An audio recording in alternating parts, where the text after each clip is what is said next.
বলেন, যেখান থেকে বলতে ইচ্ছে করে আপনার। আমি ছোটবেলা থেকেই বলতেছি। আপনার জন্ম জেলা কোথায়? আপনি কোথায় জন্ম? আমার জন্ম জেলা পটুয়াখালীতে। পটুয়াখালীতে। আচ্ছা। আর আমি বড় হয়েছি পটুয়াখালীতে। পটুয়াখালীতে। আর আমার বাবার কাছে তেমন একটা আমার থাকা হয় না, আমি বড় হয়েছি আমার নানা বাড়িতে। আচ্ছা। সেখান থেকে আমি যখন আমার বয়স 2.5 বছর, তখন আমার আব্বু ছিল কিরকম অলস টাইপের, কাজ খুবই কম করতো। কি করতো আপনার বাবা? আমার আব্বু এমনি আমাদের গ্রামের বাড়িতে জমি আসে, জমি চাষবাস করতো, কিন্তু সেগুলো করতো না সে। কয় ভাই বোন ছিলেন আপনারা? আমি একাই, আমার কোনো ভাই বোন নেই। আচ্ছা আচ্ছা, ওকে। তারপর সেখান থেকে আমার আম্মুর যখন বিয়ে হয়, আমার আম্মু আমার মতন অনেক কষ্ট করছে জীবনে। আমার বয়স যখন 2.5 বছর, তখন আমার নানা নানির কাছে আমাকে রেখে আমার আম্মু ঢাকায় আসে চাকরি করার উদ্দেশ্য। আর এতটুকু বড় আমি হয়েছি আমার মায়ের সাপোর্টে। তারপরে আমার নানা বাড়ি থেকে বড় হওয়ার পরে ওখানে লেখাপড়া করতেছি। যখন আমি ক্লাস 5-এ পরীক্ষা দিছি, তখন আমার আম্মু দেশে চলে আসে। আসার পরে আর আমার আব্বু তো কোনো কাজ করতো না, আমার আম্মুই চাকরি বাকরি করতো, আমার লেখাপড়ার খরচ চালাইতো, সংসারের খরচ চালাইতো। তো এভাবে আর কতদিন, এটা মহিলা মানুষ কতদিন পারে এটা সংসার সামলানোর দায়িত্ব? তো সে সারা জীবনের জন্য নিতে পারে না। তো সেখান থেকে আমার আম্মুর একটা অসুখ হইলো, সেটা হচ্ছে আপনার লিভারের টিউমার হলো। আচ্ছা। হওয়ার পরে ওখান থেকে আমার আম্মুকে ডাক্তার বললো যে আপনার রেস্টের প্রয়োজন, এখন থেকে আর চাকরি করা যাবে না, সম্পূর্ণ রেস্টে থাকা দরকার। ওকে।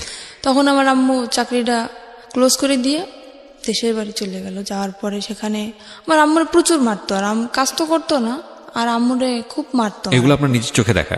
ছোটবেলায়? হ্যাঁ, আমার নিজ চোখে দেখা। তখন কি আপনি স্কুলে পড়তেন নাকি? তখন আমি স্কুলে পড়তাম। কোন ক্লাসে? তখন আমি আমার আম্মু যখন বাড়ি যায় তখন আমি ক্লাস 5-এ পড়ি। ক্লাস 5-এ পড়েন? হ্যাঁ। তখন একদিন হয়েছে কি, তখন আমি যখন ক্লাস 5-এ পড়ি, একদিন রাত্রে আমি পড়তে বসছি। বসার পরে আমার আম্মুর সাথে কি নিয়ে একটা যেন ঝগড়া হয়, সেটা আমি জানি না, আমি তো পড়তেছিলাম। তো হঠাৎ করে আম্মুকে একটা চর মারে আমার আব্বু, কানের উপরে চর মারার পরে আমার আম্মুর কান দিয়ে রক্ত বের হয়ে যায়।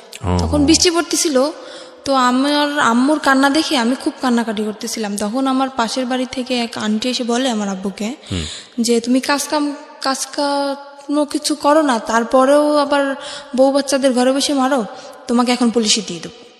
একথা বলার পরে আমার আব্বু ভয় পায় যায়। ওখান থেকে আমার আব্বু চলে যায়, আমার দাদা বাড়িতে চলে যায়। যাওয়ার পরে সেখান থেকে প্রায় 2-3 বছর কোনো খোঁজ খবর থাকে না। আম্মু অনেক অসুস্থ ছিল, বারবার কল করছে আমি অসুস্থ, তাও আমার আব্বু আসে না। তারপরে 3 বছর কাটে যায়। কাটার পরে আমার আম্মু তাকে ডিভোর্স দিয়ে দেয়। ডিভোর্স দেওয়ার পরে আমার আম্মু এখনো সেরকমই থাকার ইচ্ছা ছিল, কিন্তু থাকতে পারে না শুধু আমার কারণে। ডিভোর্স হয়ে যাওয়ার পরে আমার তো লেখাপড়া কন্টিনিউ চলতেছে। আমি যখন ক্লাস 8-এ পরীক্ষা দেবো, তার 1 মাস আগে ওই যে ছেলে আমার যার সাথে বিয়ে হয়েছে, ওর সাথে আমার আম্মুর সাথে, ওর সাথে দেখা না, কিন্তু ওর যে বোনের জামাই, তার সাথে আমার আম্মুর সাথে দেখা হওয়ার পরে সেখান থেকে আমার আম্মুরে উনি প্রথমত আপা বলে ডাকতো, কিন্তু তখন আমাকে দেখে নাই উনি।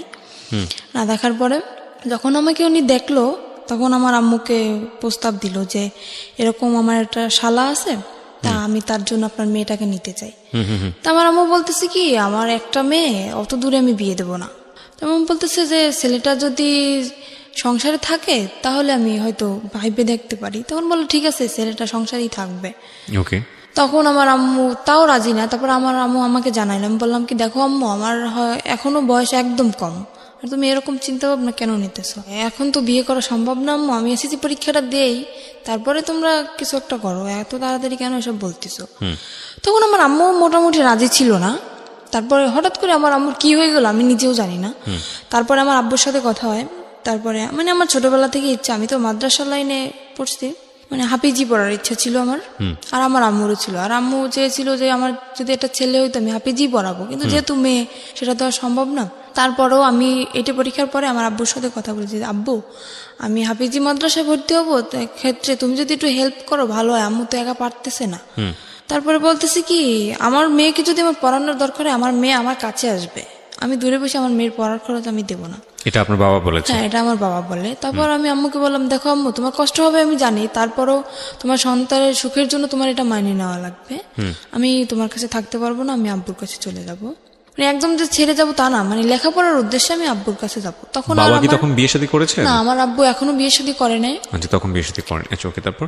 তারপর সেখান থেকে আমি আমার আব্বুর কাছে চলে যাই। যাওয়ার পরে আমার দাদি আর আমার ফুপু। তখন আমি আমার দাদির কাছে যাওয়ার পরে আমার দাদি আমাকে স্কুলে ভর্তি করে দেয়। সেখানে আমি এটি পরীক্ষার পরের কথা বলতেছি আমি।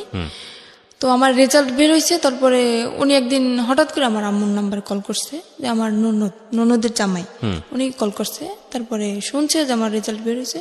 উনি আমার রেজাল্ট শুনলো, শোনার পরে খুব খুশি হয়েছে। তারপর আমরা আম্মুকে জিজ্ঞেস করতেছে, আপনার মেয়ে কি কোরআন শরীফ পড়তে পারে? তো বলতে হ্যাঁ পারে। তখন তো সে আরো খুশি, মানে সে খারাপ কোনো উদ্দেশ্য এটা চায় নাই। সে চাইছে যে ছেলেটা যেহেতু খারাপ, এমন একটা মেয়ে ওর জীবনে আসুক যাতে ও ভালো হয়ে যায়, সেরকম একটা ধার্মিক মেয়ে চেয়েছিল। তখন আপনি বাবার কাছে? হ্যাঁ, তখন আমি বাবার কাছে। কথা হচ্ছে আপনার মায়ের সঙ্গে? হ্যাঁ, কথা হচ্ছে আমার মায়ের সঙ্গে। তখন আমার আম্মু একদিন হঠাৎ করে আমাকে বললো কি, ও আরেকটা কথা, এখানে আমার যে নানার যে ভাই, ছোট ভাই, উনি মারা যায় তখন। আচ্ছা। শুক্রবার দিন উনি মারা যায়। আর তখন আমার স্কুলও বন্ধ। আমি মাদ্রাসা থেকে যাই স্কুলের লাইনে ভর্তি হই, যেহেতু মাদ্রাসায় পড়া হবে না, স্কুলে ভর্তি হই। সেদিন আমার স্কুল অফ। তো আমার আম্মুকে কল দিয়ে বলতেছি কি, এরকম এরকম যে তোমার নানা তো মারা গেছে, তাই তোমার আসা লাগবে। আমি আসলাম। আসার পরে ওই ছেলেটাও তখন সেখানে, উনি ওর ভাইয়ের কাছে আসছে। সেখানে ওর ছেলেটাও আমাকে দেখে। দেখার পরে ওদের মোটামুটি পছন্দ হয় কি না আমি জানি না। আমার মার সাথে কন্টিনিউ ওদের কথা হয় প্রত্যেক দিন, আমি তো সেটা জানি না। তারপরে সেখান থেকে আম্মুর সাথে কথা দীর্ঘদিন যাবৎ চলে, প্রায় 2 মাসের মতো কথা চলে। হঠাৎ করে আম্মু আমাকে বলে কি, বৃহস্পতিবার দিন, শুক্রবার তো স্কুল বন্ধ, আম্মু বলতেছে কি, আম্মু তুমি আসো, কালকে বিকেল আবার চলে যাও। পাশাপাশি 1 ঘন্টা লাগে যাইতে আমার বাবা বাড়ি থেকে নানা বাড়ি। আমি বলতে আচ্ছা ঠিক আছে, আমি আসতেছি। সেখান থেকে আমি কি আসলাম। আসার পরে ওই ছেলেটা রাত্রবেলা আমাদের মানে ওর 2টো ফ্রেন্ড নিয়ে আমাকে দেখতে আসলো, রাত্র প্রায় 8টার দিকে এসে দেখে টেকে গেল, খাওয়া দাওয়া করলো। তারপরে আমি আম্মুকে জিজ্ঞেস করতেছি, আম্মু এটা কে? বলতেছে তোমার জন্য সম্বন্ধ ঠিক করছে, সে ছেলে তোমাকে দেখতে আসছে। আমি তো পুরো রিয়াকশন নিছি, কি অবস্থা, তোমাকে আমি বললাম না যে আমি বিয়ে করবো না, তো দাঁড়াতে তারপর তুমি বিয়ে ঠিক করছো? আমার কি বিয়ের বয়স হয়েছে? তখনও ক্লাস 8 আপনি? হ্যাঁ, তখন আমি না, তখন তো ক্লাস 9-এ ভর্তি হচ্ছেন। হ্যাঁ, সবে মাত্র ক্লাস শুরু। আমরা যেটা জানি যে জানুয়ারি মাস থেকে প্রায় মার্চ মাস পর্যন্ত সেরকম একটা ক্লাস কিন্তু হয় না। তারপরে সেজন্য আমি ছুটি কাটাতে আসছিলাম। তা আম্মুকে আমি বলার পরে আম্মু বলতেছে কি, আচ্ছা ঠিক আছে, তুমি যদি রাজি না হও তোমাকে আমি জোর করবো না। ঠিক আছে, আমি চলে গেলাম আব্বুর কাছে, আবার লেখাপড়া শুরু করলাম। তারপরে হঠাৎ করে আমার নানি বলতেছে কি যে, আমি তো অসুস্থ, আমার মনের একটা আশা তুই পূর্ণ করবি। আমি বলতেছি বলো। যেহেতু সে আমাকে মানুষ করছে, তার কোনো কথা তো আমি ফেলতে পারি না। বলতেছি যে বলো। তা বলতেছে যে আমি যদি মারা যাই, আমার শখ যে তোকে আমি ছোটবেলা থেকে মানুষ করছি, আমার শখ যে তোর বিয়ে দেখে আমি যাবো, যদি মারাও যাই তোর বিয়েটা দেখে তারপরে আমি মারা যাবো। আমি বলতেছি কি, রানী দেখো, আমার যে বড় বোন, আমার যে আমি এখন যে বোনের কাছে থাকি, ওর এখনো বিয়ে হয় নাই। তারপরে আমার যে বড় ভাইরা, ওরাও এখনো বিয়ে করে নাই। আমার ফ্যামিলির ভিতর থেকে বলতেছি কারোর বিয়ে না, তুমি হঠাৎ করে আমার বিয়েটা কেন তোমার দেখতে ইচ্ছে হলো? তা বলতেছে আমি বুড়ো মানুষ, আমি এটা বলতেছি আমার মনের ইচ্ছাটা তুই পূরণ করবি না? আমি তো একদমই রাজি না, কারণ আমার ইচ্ছে তার ভাবনা ছিল অন্যরকম, যে আমি আমার আম্মু যত কষ্ট করেই হোক, যদি আমার এসএসসি পরীক্ষাটা দেওয়া হয়ে যায়, তারপরে আমি যে কোনো একটা ছোটোখাটো জব করব, নিজের পড়ার খরচ যাতে নিজে চালাইতে পারি, সেরকম একটা ইচ্ছা ছিল আমার। তো সেখান থেকে নানি তো আমাকে খুব জোরাজোরি করতেছে। এবার আমি বললাম কি, আমার পক্ষে বিয়ে করা সম্ভব না। আমি রাগ করে চলে যাচ্ছি আমার বাবার বাড়ি। সেখান থেকে আমার রাস্তা থেকে আমার জোর করে নিয়ে আসা হয়, তারপরের দিন আমার বিয়ে। আমি জানি না সেখান থেকে। এখানে আপনার বাবার কোনো ভূমিকা ছিল না? না, এখানে আমার বাবার কোনো ভূমিকা ছিল না, আর আমার বাবাকে জানানোও হয়নি। জোর করে নিয়ে আসার পরে তারপরের দিনে ছেলেটা, আমার ফোনে ছেলেটার সাথে কথা হয়। আমি ছেলেটাকে অনেকভাবে বুঝালাম, আমি বললাম দেখেন, আমি একটা খারাপ মেয়ে, আমার একটা ছেলের সাথে, মানে যাতে ও রাজি না হয়, সম্পর্কটা যাতে ভেঙে যায়, ছেলেটার সাথে আমি সরাসরি ফোনে কথা বলি। তো তারপরেও বলতেছে তুমি যাই হও না কেন, আমি তোমাকে মেনে নেবো। আমি বলতেছি আমার একটা ছেলের সাথে সম্পর্ক আছে। তো বলতেছে ছেলের সাথে সম্পর্ক আছে, দেখো আজকালকার ছেলেরাও আশা দেয় ঠিকই, কিন্তু বিয়ে করে না। তুমি আমারকে নিয়ে তুমি অসুখী হবো না, তুমি এই চান্সটা মিস করো না। তারপরে জোর করে হোক, যাই করে হোক, মারামারি হোক, আমাকে মারছে পর্যন্ত। আমার খালু আমাকে মারছে, আমার আম্মু আমাকে মারছে বিয়েটার জন্য। জোর করেই বিয়ে দেওয়া হয়। তারপরে ছেলেটা তার পরের দিন আসে, একা আসে বিয়ে করতে, ফ্যামিলি থেকে কেউই আসে না, কারণ ওর ফ্যামিলি থেকে তো জানে যে ও কিরকম, সেজন্য ওর ফ্যামিলি থেকে কেউই আসে না, ও একাই বিয়ে করতে আসে। আমি আম্মুকে তখন বললাম, আমি জানি না হঠাৎ করে আমার আম্মু কি হয়ে গেল, যে আম্মু মানে আমার ইচ্ছার বিরুদ্ধে কখনোই কথা বলে না, সেই আম্মু আজকে আমার মারলো ওই ছেলেটার জন্য। তারপরে আমি বিয়েটা হওয়ার পরে বিয়ের 15 দিন হয়ে যায়, আমি তো মোটে মানে ওর কাছেই যাচ্ছি না, ওকে চোখে দেখতে পারতেছি না, ওর সাথে কথায় কথায় আমি ঝগড়া বাঁধাই দিচ্ছি। আমি তো রাজি না, যেহেতু আমার ওকে পছন্দ না। এমনি দেখতে সুন্দর ছিল ও। তারপরে সেখান থেকে বিয়ে হওয়ার পরে প্রায় মাসখানিক হয়ে যায়, তারপরে চিন্তা ভাবনা করলাম যাক, যা হওয়ার হয়ে গেছে। আর ও আমাকে বলছিল তুমি যেহেতু লেখাপড়া করতে চাও, তোমাকে আমি বিয়ে পরে লেখাপড়া তো একজন ছেলের সঙ্গে বিয়েটা হলো কিভাবে বাসায়? একজন ছেলের সাথে দিয়ে দিল আমার ফ্যামিলি। মানে কাজী এসেছিল? হ্যাঁ, কাজী ওখানে আমাদের সে কোর্টে বিয়ে হয় নাই, বিয়েটা হয়েছিল আপনার মসজিদে বসে। আচ্ছা, কোর্টে বিয়ে হয় না, আমার যেহেতু গ্রাম অঞ্চল। হ্যাঁ। মসজিদে কে কে ছিল আপনার বিয়ের সময়? আমার বিয়ের সময় আমার নানা ছিল, তারপরে আমার একটা খালু ছিল, আর কে কি ছিল আমি জানি না, এই দুজন ছিল সেটা আমি জানি। তার মানে আপনার কাবিন টাবিন কিচ্ছু করা হয়নি? না, কাবিন হয়েছে আমার। ও ছেলের পক্ষে সাক্ষী কে ছিল? ছেলের পক্ষে সাক্ষী কেউ ছিল না, এমনি হয়তো মানে আমার নানার দিক থেকে হয়তো কেউ ছিল। প্রথম কথা হচ্ছে আপনার বয়সই তো হয়নি তখন। আমার তো বয়সই হয়নি, 14 তখন তো বছর কোর্টে বয়স। যাওয়া সম্ভব না। রাইট, 14-15 বছর বয়স আপনার, তখন তো কোর্টে যাওয়া সম্ভব না। কিন্তু আমার ওখান থেকে ওই ছেলেটা একটা চালাকি করছিল কি, কাবিন আপনার বয়স বাড়িয়ে দিয়েছিল? হ্যাঁ, আমার বয়স বাড়িয়ে দিয়েছিল কি, আমার একটা ফলস একটা জন্ম নিবন্ধনের কার্ড তৈরি করে, সেটা আমার আম্মুর সাথে একসাথেই মিশে আমাদের পোস্ট অফিস থেকেই করা হয়। সেখানে মানে আমি যখন পড়ালেখা করতেছি তখন হয়তো এক ফাঁকে এসে আমার আম্মুর সাথে করে গেছে, সেটা আমি জানি না। তো সেটা এখন আমার কাছে আছে, সেটা এখন আমার বর্তমান বয়স 21 বছর দেওয়া। আচ্ছা, বর্তমান বয়স। ওকে। তারপর সেখান থেকে তো বয়স বাড়ানো হয়, কাবিনও করা হয়। কাবিন করার পর তারপরে 1 মাস পরে চিন্তা করলাম যাক, যা হওয়ার হয়ে গেছে, খামাখা ও ছেলেটা তো আর কোনো অপরাধ করে না, যেহেতু বিয়ে হয়ে গেছে আমি মেনে নিলাম। নেওয়ার পরে আমি বিয়ের 1 মাস পরে ওকে বললাম কি, দেখো আমার ইচ্ছা না যে আমি বাবার বাড়ি থাকবো, তোমার যদি মনে করো শুধু থাকার মতো একটা ঘর থাকে আমার তাতেই চলবে, কিন্তু আমি বাবার বাড়ি থাকতে চাই না।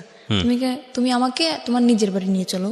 ও তো নিজের বাড়ি আমাকে নেবে না, একদমই না, কারণ আমি যদি সম্পূর্ণ সত্যিটা জেনে যাই তখন ওর সমস্যা না, আমাকে নেবে না। তখন আমি আমার শাশুড়ির সাথে কথা বললাম যে আম্মা দেখেন এরকম এরকম, আমার তো এখানে থাকতে ভালো লাগে না, আর লোকজন কি মনে করবে, আমার বিয়ে হয়ে গেছে তারপর আমি বাবার বাড়ি থাকতেছি। তো বলতেছে আচ্ছা ঠিক আছে তুমি আসো। সেখান থেকে আমার আম্মু কি করলো, ওর কাছে টাকা নেই, তো কাজ করে না, বিয়ের 1 মাস হয়ে গেছে, 1 মাস যাবত আমাদের বাড়িতে কাজ কাম তো কিছু করে না।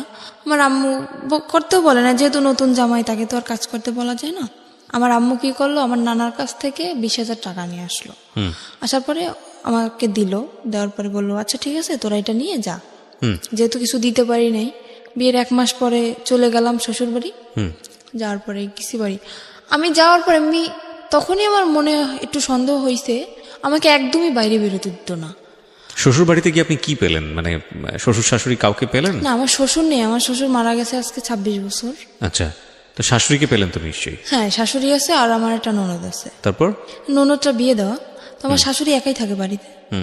সেখানে যাওয়ার পরে আমাকে একদম বাইরে বেরোতে দিচ্ছে না, আর আমি যে গোসল করব সে গোসলের পানিটা পর্যন্ত আমার ঘরে আইনে দিচ্ছে আমার শাশুড়ি। আমি তো মহা খুশি যে এরকম একটা শাশুড়ি পাইছি আমি, যে আমার গোসলের পানিটা পর্যন্ত আমার ঘরে এনে দিতেছে, আমার বাইরে যাইতে দেয় না। দেখ, আমি ভাবছি হয়তো আমি 5 ওয়াক্ত নামাজ পড়ি, হয়তো সেই কারণে আমার শাশুড়ি চায় না যে পরপুরুষ আমাকে দেখুক, এর জন্য পানিটা এনে দেয়, কিন্তু তাদের মনের ভিতর তো অন্য কিছু। সেটা আমরা সামনের দিকে যাই। তারপরে সেখান থেকে 3 মাস পার হয়ে যায়। যাওয়ার পর আমার একটা চাচা শ্বশুর ছিল, সে সবার ছোট ছিল, সে আমাকে খুব আদর করতো। নিজের বাবার কাছ থেকে আমি যতটুকু আদর না পাইছি, তার কাছ থেকে ততটুকু আদর মনে হয় আমি পাইছি। কিন্তু বিয়ের 6 মাস পরে উনি মারা যায়। আমার সেই চাচা শ্বশুর মারা যাওয়ার পরে সেখান থেকেই আমার সংসারে আগুন লেগে গেল। কারণ আমার ওই চাচারে খুব ভয় পাইতো আমার হাজব্যান্ড, যার কারণে মানে কোনো কিছু করতে গেলে ভাবতো, অন্তত 50 বার ভাবতো। তো উনি মারা যাওয়ার পরে, উনি যেদিন মারা গেছে সেদিন রাত্রেও আমি তো জানি না, আমাকে বলতেছে কি, দেখো আমার বাড়ির যত দায়িত্ব আমার চাচার উপরে ছিল, যেহেতু সে মারা গেছে এখন কিন্তু সব দায়িত্বটা আমার, তো আমার যদি রাত্রে ফিরতে দাঁড়িয়ে তুমি কখনো আমাকে জিজ্ঞেস করবা না যে তুমি কোথায় গেছিলা। এটা মানে আপনার হাজবেন্ড আপনাকে বলেছিল? আমাকে বলে। আর আমি এতটুকু বিশ্বাস ওকে আমি করতাম, আমি যদি চোখের সামনে দেখতাম যে ওটা কিছু করতেছে, তারপরেও যদি বলতো যে আমি এটা করি নাই, তাও আমি বিশ্বাস করে নিতাম। আমি এতটা বিশ্বাস ওকে আমি করতাম। সেখান থেকে ও যেদিন ওর চাচা মারা যায়, ওদিন ও সারা রাত্র বাড়ি ফিরল না। ও তখন জোর, আসলে আমি তো জানি না। সকালবেলা বাড়ি ফিরলো, আমি জিজ্ঞেস, ও যেহেতু আমাকে বলছে সন্ধ্যার দিকে তুমি আমাকে জিজ্ঞেস করবা না, আমি জিজ্ঞেসও করিনি। আর আমিও খুব কান্নাকাটি করতেছি যে আমাকে এত ভালোবাসতো, সে হঠাৎ করে মারা গেল। তা আমি আর ওকে জিজ্ঞেস করিনি। পরপর 3-4 দিন এরকম ও বাড়ি আসতেছে না। তারপর আমি ওকে জিজ্ঞেস করলাম, কি এমন কাজ তোমার সারা রাত্র?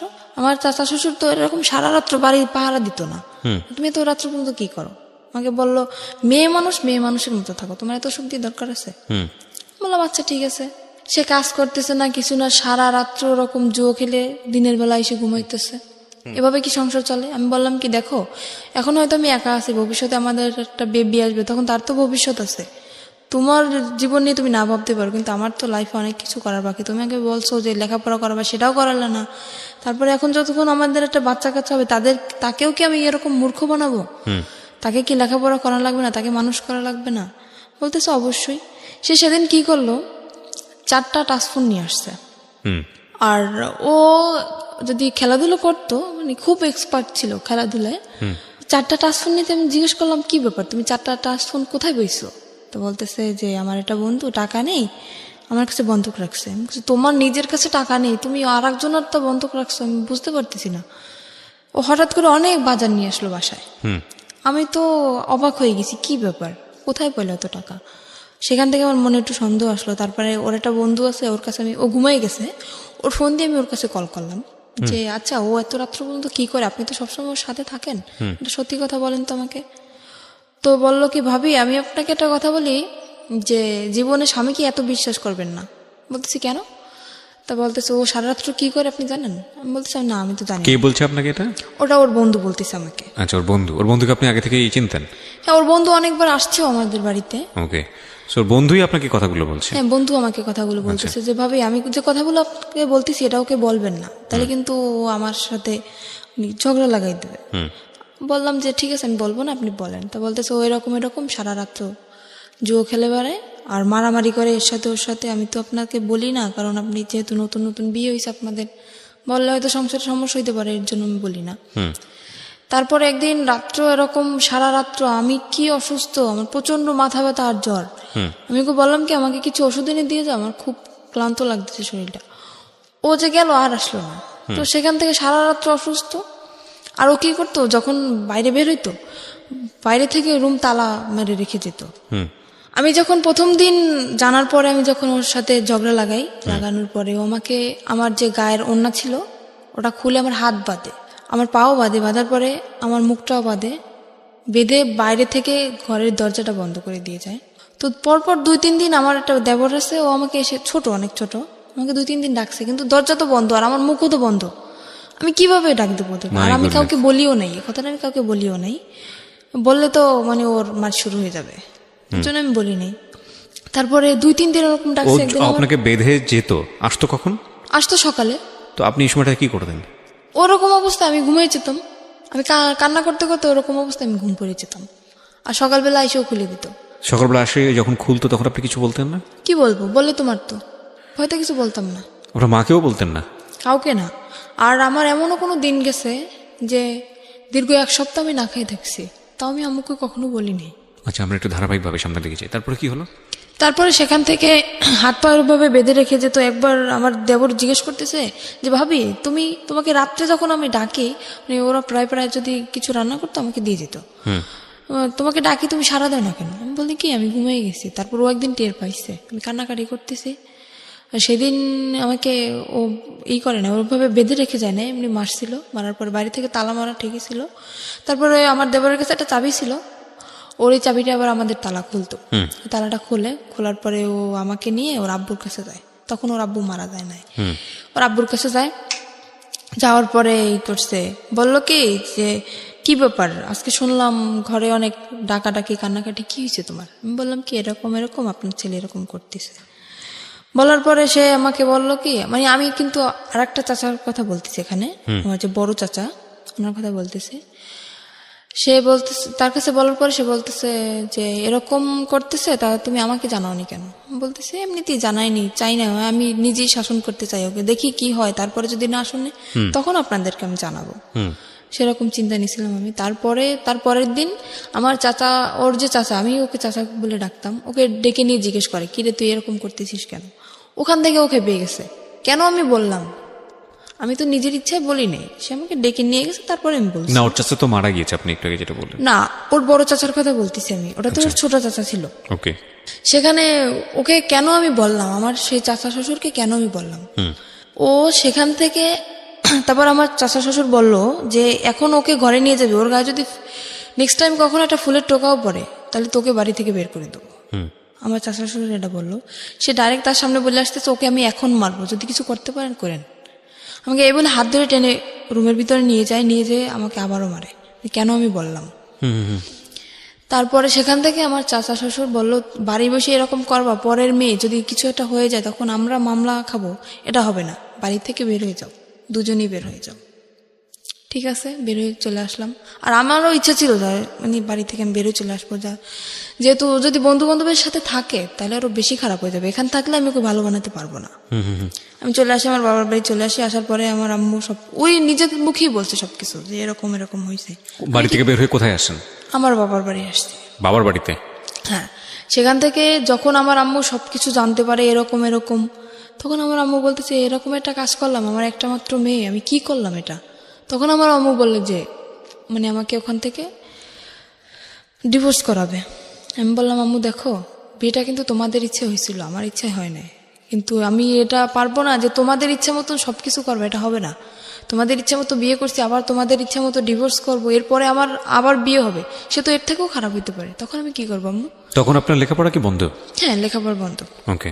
তারপরে সেখান থেকে আমার আম্মু তো আমাকে ওখানে দেবেই না, একদম ডিভোর্স করাই দেবে। ওকে বলতেছে তুমি চলে যাও। ও চলে আসে, আসার পরে সেখান থেকে ওকে বলার পরে ও চলে আসে। না, আমি তো খুব কান্নাকাটি করতেছি, যেহেতু আমার অল্প বয়সে বিয়ে হয়েছে, তারপর আমার প্রথম স্বামী। এমনিতেই তো আমার তখন আবেগী বয়স, তখন তো মনে করেন একটা ছেলে যদি পাশে থাকে তখন আবেগে এমনিতেই ভালোবাসা এসে যায় তার প্রতি।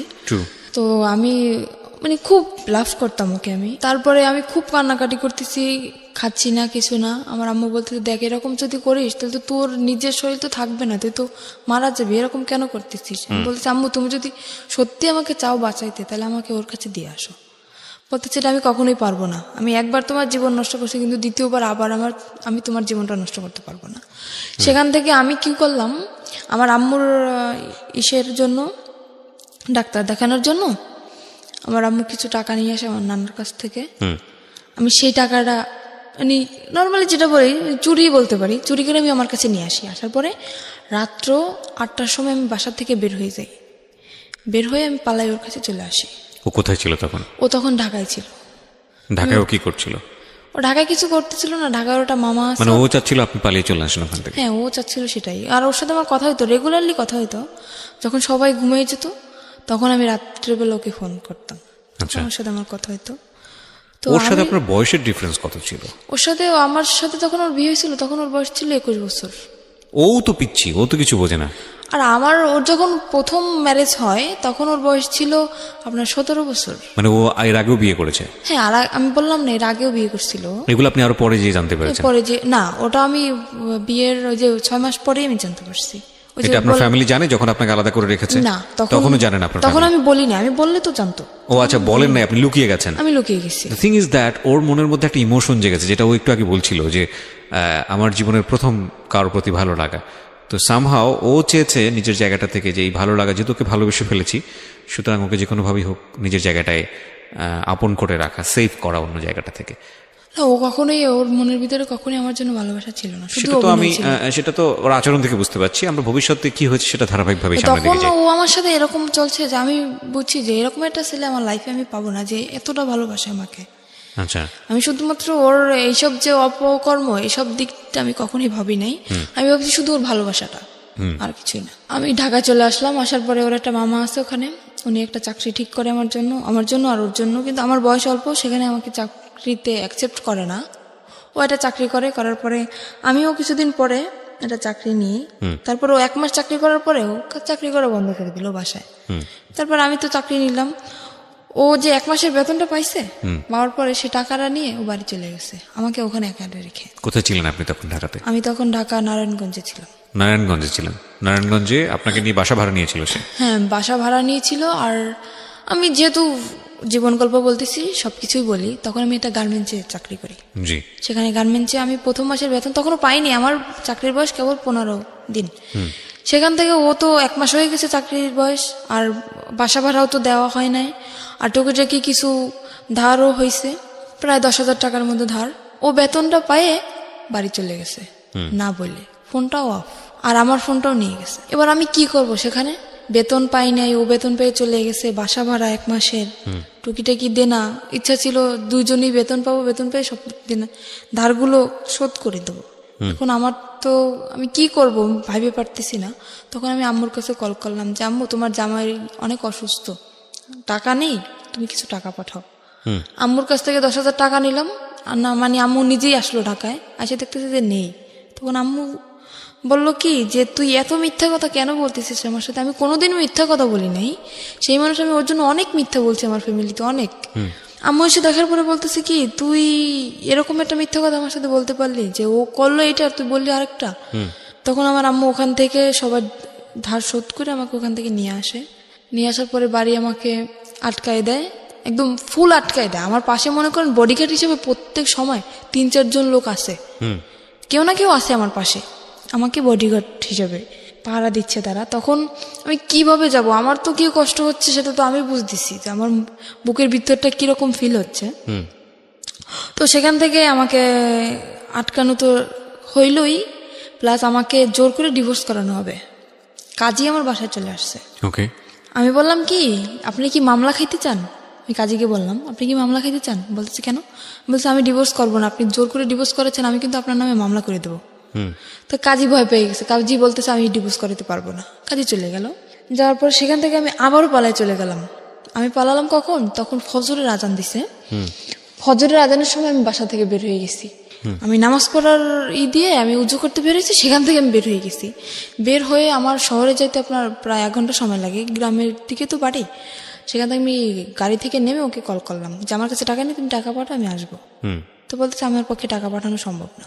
আমি কি করলাম, আমার বিয়ের সময় যে নাকফুল দেওয়া হয়েছিল আমাকে, নাকের ফুল, ওটা আমি বিক্রি করে দিলাম শহরে গিয়ে। বিক্রি করে সেখান থেকে আমার 700 টাকা আসলো। আমি সেই টাকাটা দিয়ে ওর বাড়ি চলে গেলাম। যাওয়ার পরে সে তো আমাকে মাইনে নিচ্ছে না। কেন তুমি আমার মাইনে নেবে না? বিয়ের 1 বছর পরের কথা বলতেছি আমি। সে আমাকে মানবে না। তুই কি অন্যায় করছি আমি, তুমি কেন আমাকে মানবা না? আমি কি অন্য কারোর সাথে রিলেশন করছি বা কারোর সাথে ভেগে গেছি, তারপরে 6 মাস পরে তোমার সাথে আসছি, কেন তুমি আমাকে এরকম করতেছ আমার সাথে? সে বলতেছে ঠিক আছে, একটা শর্তে আমি তোমাকে রাখতে পারি, আমি কোনো কাজ করতে পারবো না, তুমি আমাকে চাকরি করে খাওয়াবো। ঠিক আছে।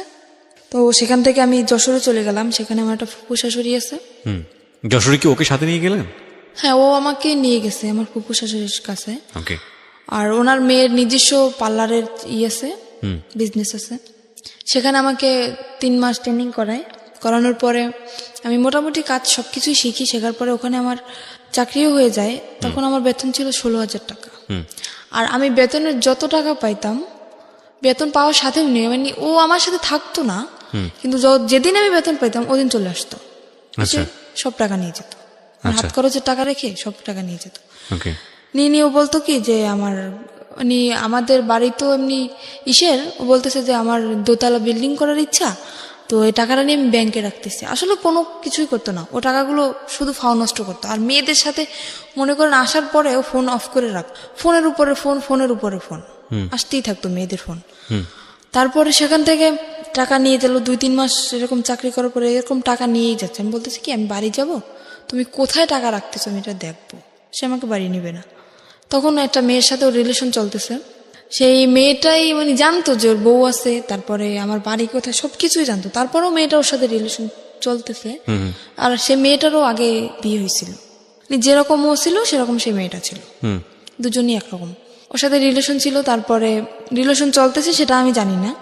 তারপরে একদিন ওই মেয়েটাকে নিয়ে আমি তো অফিসে, আমার ফুপু শাশুড়ির বাসায়ও আসে। আর আমার যে দুপুরের লাঞ্চ, আমার ওই যে বাসায় যে কাজের বুয়া, উনি নিয়ে যেত। আমি বাসায় আসতাম না দুপুরে, উনি নিয়ে যেত। তো দুপুরের সময় ও যখন আসে, আমাকে ওই কাজের বুয়া বলে কি যে আমি ওকে খালা বলে ডাকতাম। তো বলতেছে, উনি আমাকে একদম মেয়ের মতোই দেখতো। তো বলতেছে আম্মু তোকে একটা কথা বলবো, তুই কাউকে বলবি না, আর আমার নামটাও বলবি না। আমি বলতে আচ্ছা ঠিক আছে বলবো না। কি আমি বুঝতে পারিনি যে এই কথাটা বলবে। আমি ভাবছি হয়তো আমার ফুপু শাশুড়ি একটু মানে রাগী মানুষ তো, অনেক সময় মানে গালাগালি করে, আমি ভাবছি সেরকম কিছুটা বলবে। তো বলতেছে আচ্ছা আপনি বলেন, আমি কাউকে বলবো না। তো বলতেছে কি যে জামাই এটা মেয়েকে নিয়ে এরকম এরকম বাসায় আসছে, মেয়েটাকে তুই চিনিস? তা আমি ভাবছি হয়তো আমার ননদ হইতে পারে। আমি বলছি দেখতে কেমন? তো উদাহরণ দেওয়ার পরে আমি দেখছি যে না, আমার ননদ তো এরকম না। তখন আমি বললাম কি আচ্ছা ঠিক আছে, আমি বাসায় যেয়ে দেখবো, বাসায় যেহেতু আসছে আমি বাসায় যেয়ে দেখবো। তো বলতেছে নর্মালি যদি তোর ননদ হইতো তাহলে তো এরকম বসার কথা না।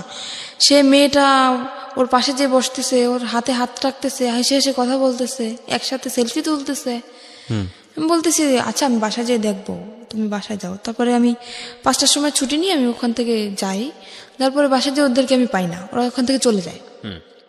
চলে যাওয়ার পরে আমি সেদিন তো পাই না, তারপর আমি কান্না করতেছি। তখন আমার মনের ভিতর কিরকম একটা সন্দেহ জাগছে যে হঠাৎ করে আমার সাথে দেখা না করে চলে গেল, কোন মেয়েকে নিয়ে আসলো। আমি খুব কান্নাকাটি করতেছি আর আমার চোখ একদম ফুলে গেছে কান্না করতে করতে। তখন আমার ফুপু শাশুড়ি বুঝতে পারছে যে হয়তো কিছুটা হয়েছে, আমাকে ডাকলো। ডাকার পর উনি আমাকে পারুল বলে ডাকতো, কারণ ওনার একটা মেয়ে ছিল, ওনার মেয়েটা রোড অ্যাক্সিডেন্টে মারা যায়, সেজন্য আমাকে নিজের মেয়েই মনে করতো। তো ওনার মেয়েটার নাম ছিল পারুল, আমাকে পারুল বলে ডাকতো উনি। তো বলছে পারুল তোর কি হয়েছে? আমি বলতেছি কিছুই হয় না। তো বলতেছে কান্নাকাটি কেন করতেছিস? আমি বলতেছি কি আপনি সব কিছুই জানেন, তাও নাটক কেন করতেছেন? তো বলতেছে কেন, আমি কি করছি, কিসের নাটক করলাম? আমি বললাম আপনার বাসায় যে একটা মেয়েকে নিয়ে আসছিল, সে মেয়েটা কে? আমার ফুপু সব কিছু জানে, আর ওই যে জিনিসটা ওটাই আমার ফুপু শাশুড়ির হাত ছিল। তারপরে প্রথমত বুঝতে পারিনি, তারপরে মানে নিজের ভিতর থেকে চিন্তা ভাবনা করে দেখলাম যে সে যেহেতু জানবে না, তাহলে এরকম একটা কাণ্ড কিভাবে ঘটলো? তার বাসায় মেয়েটাকে নিয়ে আসলো, ওর ইচ্ছা ছিল যে আমাকে প্রথমত দেওয়ার ইচ্ছা ছিল না, ওখানে যেখানে আমাকে বিক্রি করা হয়েছে দেওয়ার ইচ্ছা ছিল না। ওর ইচ্ছা ছিল যে মানে ওই মেয়েটাকে ও দেবে ওখানে। তো ওই মেয়েটা রাজি হয় না, মেয়েটা বললো কি ওকে একটা শর্ত দিল যে আমি যাইতে পারি ওই জায়গায়, তুমি যদি আমাকে বিয়ে করো তাহলে আমি যাবো। তারপরে সেখানে ওই মেয়েটাকে নকল রেজিস্ট্রি করে ও বিয়ে করে। এবার সেখান থেকে ওই মেয়েটাকে নকল রেজিস্ট্রি করে বিয়ে করে। বিয়ে করার পরে আমি যখন জানতে পারি যে ওর সাথে বিয়ে হয়ে গেছে, তখন আমি ওখান থেকে বাড়ি চলে যাই। বাড়ি চলে যাওয়ার পরে দেখতেছি ওরা দুজনই বাড়ি। জিজ্ঞেস করলাম কি ব্যাপারে, মেয়েটা কে? আমাকে সেখান থেকে বাড়ি একদম ঢুকতেই দিল না, মানে রুমের ভিতরে ঢুকতেই দিল না। মেয়েটা তো রুমের ভিতরে, ও তো জানে যে বউ আছে। বাড়ি মানে আপনার শ্বশুর বাড়ি? হ্যাঁ আমার শ্বশুর বাড়ি। ও তো কোনো অ্যাকশন নিচ্ছে না, কিন্তু আমি তো পুরা একদম মনে করেন একটা মেয়ের কখনোই চাইবে না যে তার স্বামীর লাইফে অন্যটা মেয়ে আসুক। আমি তো অনেক রাগারাগি করতেছি, চিল্লাপাল্লা করতেছি। ও সেখান থেকে আমাকে নিয়ে গেল একটা হোটেলে। তারপরে সে হোটেলটা আমার একটা আত্মীয়র, সেই হোটেলে নিয়ে যেয়ে আমাকে বললো দেখো এরকম এরকম একটা মেয়েকে ওকে আমি বিয়ে করিনি, ওর সাথে আমার নকল রেজিস্ট্রি, ওর সাথে আমার ঘর সংসার করার ইচ্ছা না, ওকে আমি ছেড়ে দেবো। বলি কেন তুমি এরকম করলা? তুমি তো আমার সাথে এরকম করতে পারবা, কেন করলো? মেয়েটা জীবনটা কেন তুমি নষ্ট করলা? তা বলতেছে ওর বাবা মার অনেক টাকা পয়সা আছে, তো মানে আমাকে লোভ দেখাচ্ছে, ও টাকা লোভ দেখাচ্ছে। ওর বাবা মার অনেক টাকা পয়সা আছে, কিছু টাকা পয়সা নিয়ে আমি ওকে ছেড়ে দেবো। আমি বলতেছি এটা কখনোই হবে না। আমি একটা যেরকম আমার মনে যেরকম কষ্ট হয়, আমার স্বামীর জীবনে অন্য কেউ আসলে ঠিক ওরও সেরকম কষ্ট, আমি এটা মানবো না। তারপরে সেখানে ওই মেয়ের যে নানি, ওই মেয়েটার নানি কল করছে ফোনে। আমি ফোনটা রিসিভ করি। আমি বললাম কি মেয়ে যে বিয়ে দিছেন জানেন যে ছেলে কি করে? বলতেছে হ্যাঁ জানি। ছেলে কি করে? বলতেছে ছেলে তো রোলার মেশিন চালায়। বলতেছি সম্পূর্ণ ভুল, ও কোনো কাজ করে না। বলতেছে তুমি কি বলতেছো? আমি বলতেছি আমি ওর বউ। বউ মানি? কিন্তু বউ মানে আপনি জানেন না যে ওর আগে আরো একটা বউ আছে? তো বলতেছে না তো, ও তো বলছে যে আমি আগে বিয়ে করছিলাম, তার সাথে ডিভোর্স হয়ে গেছে। যে ডিভোর্স হয়ে গেছে তাহলে ও আমার সাথে কেন এখন? তারপরে বললো কি আচ্ছা এই করছে, আমরা থানায় মামলা করব, তুমি থানায় আসো। আমি বলতেছি মামলা করার দরকার হলে আপনারা করেন, ভুল আপনারা করছেন, মামলাটা আপনারাই করবেন, আমি করব না। আপনারা কি করবেন আপনারা নিজেরা ডিসিশন নেন, এর ব্যাপারে আমি কিছু বলবো না আপনাদের। তো আমি তো সেখান থেকে আমাকে বললো কি তুমি যেখানে আছো সেখানে যাও, ও মেয়েটাকে আমি কিছুদিনের ভিতরে ছেড়ে দিয়ে আমি তোমার কাছে আসতেছি। আপনি তখন যশোরে? আমি তখন যশোরে না, তখন আমাকে খুলনা একটা হোটেলে নিয়ে যায়। খুলনায়, যশোর খুলনা তো পাশাপাশি জেলা। এই কথাগুলো হচ্ছে কোথায়? খুলনায় বসে? হ্যাঁ খুলনায় বসে একটা হোটেলের ভিতরে হচ্ছে। তো আপনাকে যেতে বলছে কোথায়? যেতে বলছে আমি যেখানে চাকরি করি ওখানে আমাকে। সেটা তো যশোরে? হ্যাঁ যশোরে। ওকে। ওখান থেকে আমি যশোরে চলে যাই। চলে যাওয়ার পরে মানে যেটা বললো আমি বিশ্বাস করলাম আবারও। ওখান থেকে যশোরে চলে যাই, যাওয়ার পরে ও মেয়েটাকে নিয়ে আবার ওই বাসায় আসে। ওই বাসা বলতে? আমার ওই যে ফুপুর বাসায় আবার আসে। আপনার আপন ফুপু? না, ফুপু শাশুড়ি। ফুপু শাশুড়ি, ওকে। ওনার বাসায় আবারও আসে। আসার পরে আমি সেদিন যখন আমি খবর পাই, ওই খালা আমাকে কল করে, যখনই আমি খবর পাই আমি সাথে সাথে অফিস থেকে বেরোয় চলে আসি। আমি আমার ম্যাডামকেও বলি না যে আমি যাচ্ছি, সেখান থেকে আমি সাথে সাথে বেরিয়ে চলে আসি। আসার পরে ও আমার আসার আধা ঘন্টা আগে বের হয়ে গেছে। যাওয়ার পরে আমি কল করছি ওকে, কি ব্যাপার, তুমি নাকি আজকে আসছিলে, তুমি চলে গেছো কেন? তো বলতেছে আমি কালকে আসবো।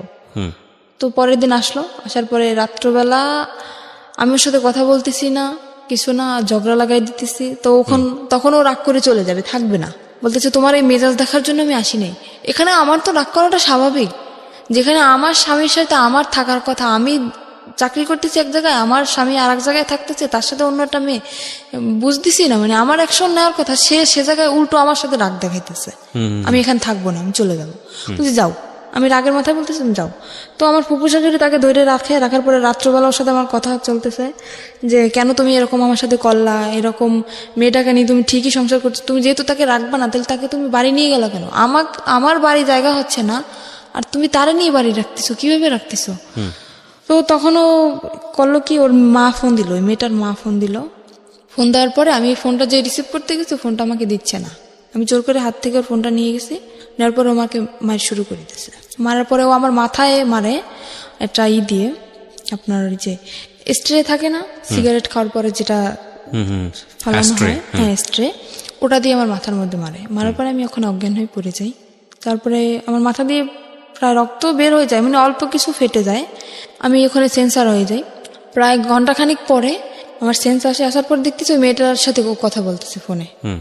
তখনও ও কথা বলতেছে যে আমার ওয়াইফ এদিকে অজ্ঞান, সেদিকে ওর কোনো খেয়াল নেই, ও সে মেয়েটার সাথে কথা বলতেছে।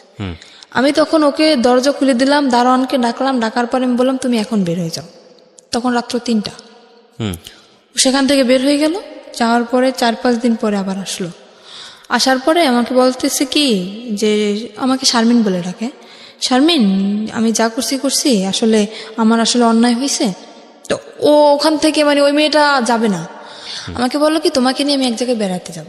আমি ওকে আবারও কিন্তু ক্ষমা করে দিলাম, এত অন্যায় করার পরেও। মানে আপনি মেনে নিলেন যে ওই বউ থাকা অবস্থায় আপনি থাকবেন না? তাহলে অবশ্যই মেয়েটা নেই। মেয়েটা কোথায় গেছে? চলে গেছে। ও মেয়েটা চলে গেছে তারপরে? হ্যাঁ, ও বলছে যে মেয়েটা চলে গেছে, আসলে যায় না, মেয়েটা ওর বাড়িতে। ওকে। তারপরে আমাকে বলো তোমাকে নিয়ে আমি এক জায়গায় বেড়াতে যাবো। বলছে আচ্ছা ঠিক আছে চলো। তো বলতেছে কালকে তুমি ছুটি নেবা। বলছে আচ্ছা। তারপরে আমি আমার ফুপু শাশুড়ির কাছ থেকে কিছু টাকা নিলাম। নেওয়ার পরে ও আমাকে নিয়ে, মানে আমার লাইফে ফার্স্ট আমি ওই জায়গাটা যখন দেখি, আমাকে একটা জায়গায় নিয়ে যায়, সেখানে সব মেয়েরা, সেখান থেকে আমি দেখার পরে আমি বলতেছি কি ব্যাপার, তুমি আমাকে কোথায় নিয়ে আসছো? তা বলতেছে কি এটা একটা হোটেল মেয়েদের, এখানে শুধু মেয়েরাই থাকে, এখানে কোনো ছেলেরা থাকে না। আমি বলতেছি ছেলেরা থাকে না তো তুমি ঢুকলা কিভাবে এখানে? তো বলতেছে তুমি বুঝবো না, এখানে একটা মেয়ের সাথে আমার সাথে এটা কথা হয়েছে, একটা মেয়ের সাথে আমার সাথে বন্ধুত্ব, ওর সাথে আমি দেখা করতে আসছি এখানে। বলতে দেখা করতে আসছো, তা আমাকে নিয়ে আসছো কেন? তো বলতেছে তুমি চলো, তোমাকে দেখতে চাইছে। বলতে আচ্ছা ঠিক আছে চলো। আর ওখানে মনে করেন, আমি হয়তো কথাটা বললে দর্শক কিছু মনে করতে পারে, ওখানে নোংরা নোংরা ড্রেস পরা হয়, তো আমি ওগুলো দেখে আমার খুব খারাপ লাগতেছে। আমি বলতেছি আমি ভিতরে যাবো না, তোমার যদি দেখা করার দরকার হয় তুমি যাও, আমি এখানে নিচে দাঁড়াইতেছি, তুমি যে দেখা করে চলে আসো। তো বলতেছে না তোমার যাওয়াই লাগবে। আমাকে নিয়ে দোতলায় গেল, ওরা দোতলা সিস্টেম, দোতলায় গেল। যাওয়ার পর একটা রুমের ভিতরে ঢুকানো হলো, ও রুমটা ভিতর থেকে বন্ধ করে দিল। কে বন্ধ করলো? আমার হাজবেন্ড ভিতর থেকে বন্ধ করে দিল, আমার সাথেই ও ভিতর থেকে বন্ধ করে দিল। সেখানে ও কিছুক্ষণ কথাবার্তা আমার সাথে বলার পরে বলতেছে তুমি এখানে বসো, ও তো আবার সিগারেট খায়, তো বলতেছে তুমি এখানে বসো, আমি একটু সিগারেট খেয়ে আসি, নিচের থেকে নিয়ে আসি, এটা বলে চলে গেল। ঘন্টার পর আমার ফোনটা নিয়ে গেছে, যাতে আমি কারোর সাথে যোগাযোগ করতে না পারি। ঘন্টার পর ঘন্টা কাটে গেল, তার কোনো খবর নাই, কি ব্যাপার। তারপর আমি ওখানে একটা খাট ছিল, শুধু খাটই ছিল রুমের ভিতর, শুধু খাট, আর কিছু ছিল না তখন। তারপরে আমি ওখানে ঘুমিয়ে যাই। ঘুমানোর পরে তখন আমি রাত্রে খাইও না, আর রাত্রে আমার রুমে কেউ আসেও না ওখানে। তারপর সকাল হয়ে যায়, সকাল হওয়ার পরে আমি বুঝতে পারিনি যে সকাল হয়েছে। আমি ঘুমাই যাওয়ার পরে এবার সকালবেলা একটা মেয়ে আসলো, আমার জন্য নাস্তা নিয়ে আসছে। আমি বলতেছি কি আচ্ছা আমার হাজব্যান্ড কোথায় বলতে পারেন? বলতেছে আপনার হাজব্যান্ড কে? আমি বলতেছি আমার হাজব্যান্ডকে, মানে আমার সাথে যে আসছে উনি আমার হাজব্যান্ড। তো বলতেছে তা তো জানি না, আপনি ম্যাডামের কাছে জিজ্ঞেস করে নেন। তারপরে আমি সকালে নাস্তা করলাম। আমি বলতেছি কি ব্যাপার, কিন্তু আপনার হাজবেন্ডের কাছে ফোন ছিল না? হ্যাঁ ওর কাছে তো ফোন ছিল। আপনার কাছে ফোন ছিল না? আমার ফোনটা তো নিয়ে গেল। নিয়ে গেছে বললাম না যে আমার ফোনটা নিয়ে গেছে যাতে আমি কারোর সাথে যোগাযোগ করতে না পারি।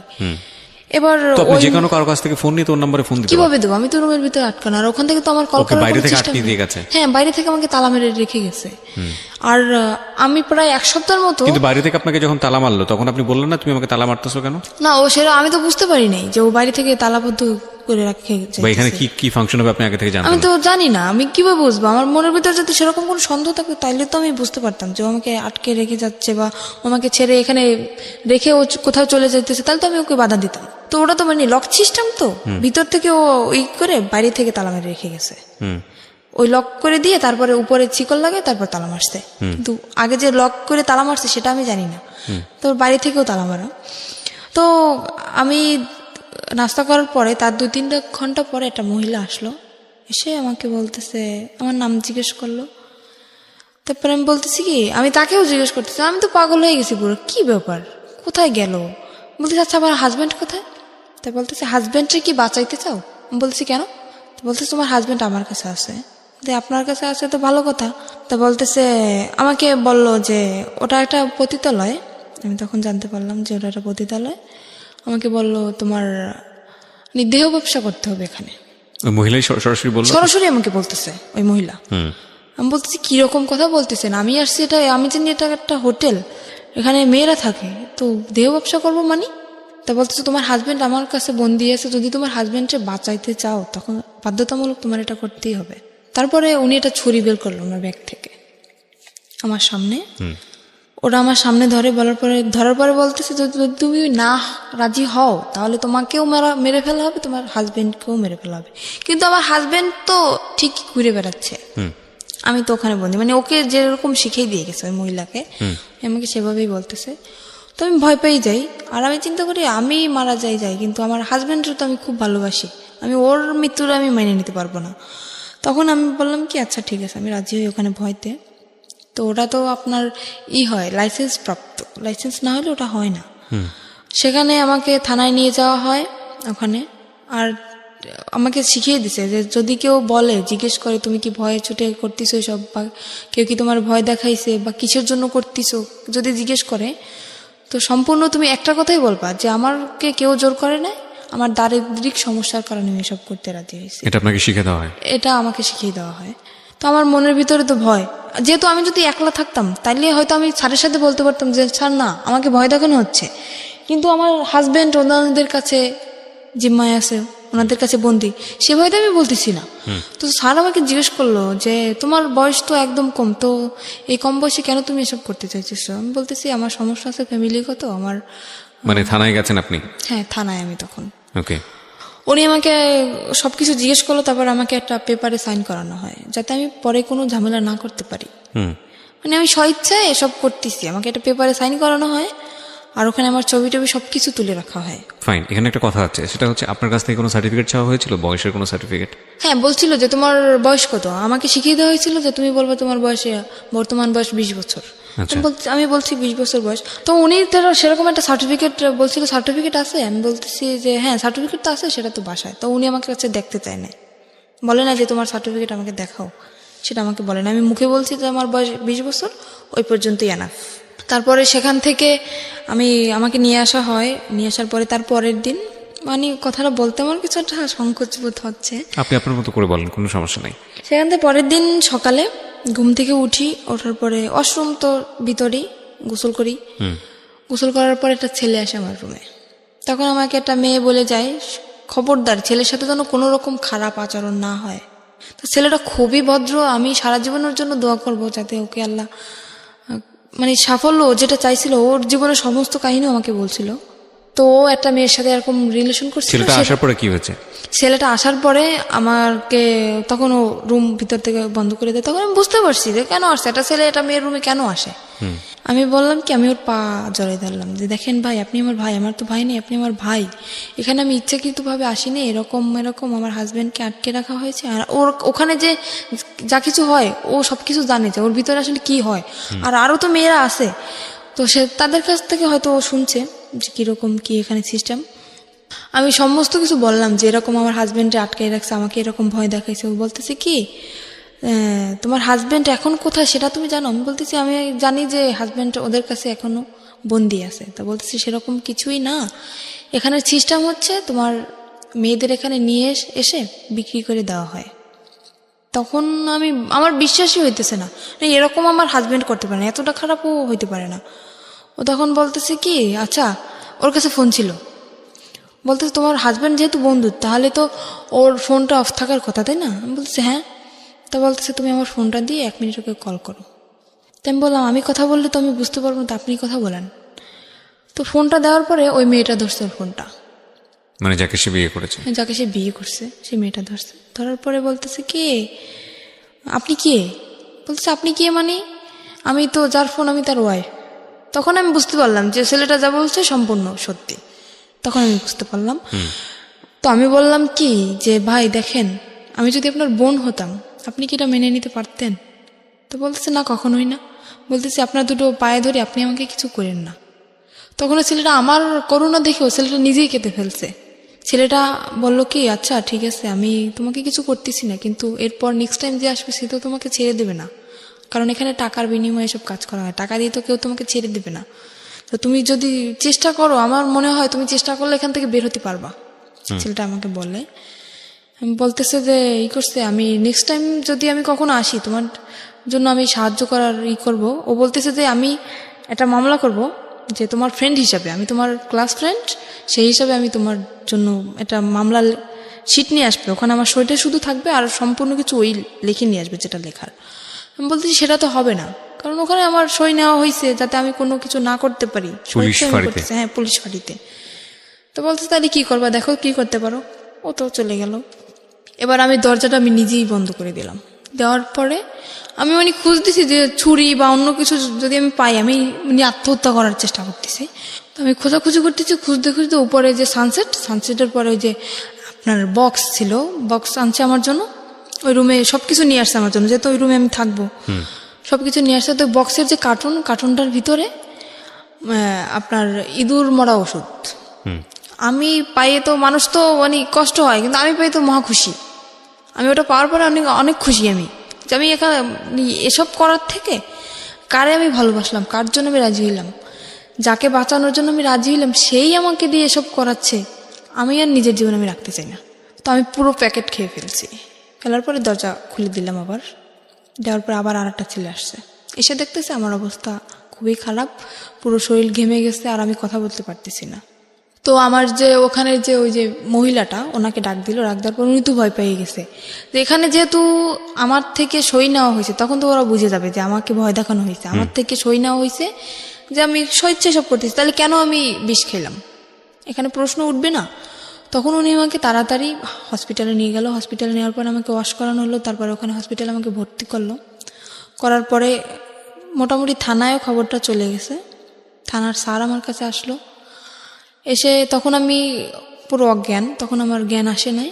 তো স্যার তখন আমাকে কিছু জিজ্ঞেস করতে পারে না, চলে গেছে। যাওয়ার পরে 1 সপ্তাহ পরে ওই যে আমার হাজবেন্ড ও আসে, ওর কাছেও খবর চলে গেছে। ও আসে আমার তো অক্সিজেন লাগানো, তারপরে মুখে তো খাইতে পারি না, এনজি টিউবে খাই। তো আমার হাতটা ধরলো, সেরকম একটা কথাও বলতে পারি না।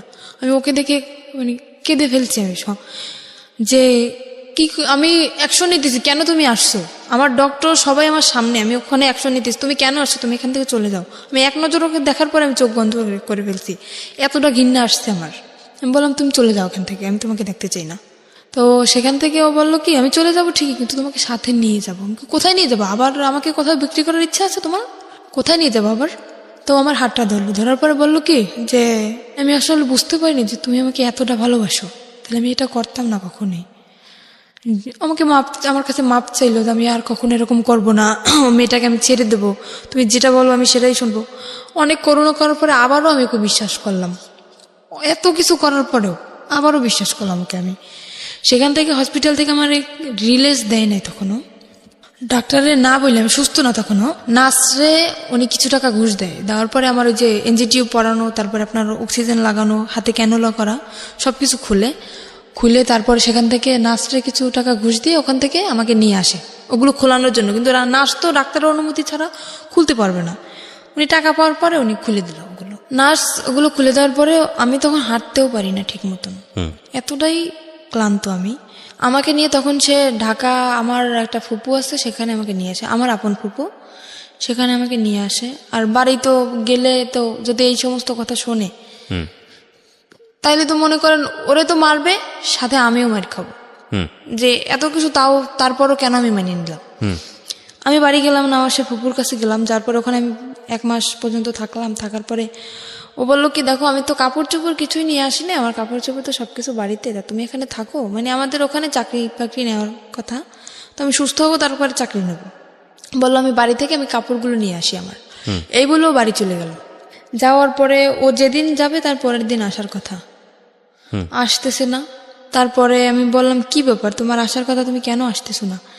সে ওখান থেকে এসে চলে গেছে, সেই শ্বশুর বাড়ি চলে গেছে, ওর যে সেই শ্বশুর বাড়ি চলে গেছে।